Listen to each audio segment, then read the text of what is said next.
कणकवली खळवल फाटा येथे वागदेच्या दिशेने जाणाऱ्या ज्युपिटर दुचाकीने अचानक पेट घेतल्याची घटना शुक्रवारी सायंकाळ 7:30 वाजता घडली। या आगीत दुचाकी पूर्णपणे जळून खाक झाली। मिळालेल्या माहितीनुसार दुचाकी मालक चिन्मेश काणेकर हे गाडीची सर्व्हिसिंग करून घरी परतत होते। खळवल फाटा येथे पोहोचताच दुचाकीतून अचानक आवाज येऊ लागला। यासाठी त्यांनी गाडीची पाहणी केली असता त्यांना गाडीतून आग व धूर निघत असल्याचे दिसले।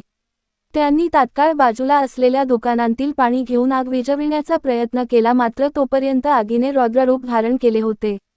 काही क्षणातच दुचाकी जळून खाक झाली होती। घटना घडतात नागरिकांनी देखील आग विझवण्यासाठी प्रयत्न केले, मात्र भीषण आगीपुढे नागरिकांचेही प्रयत्न अपुरे ठरले।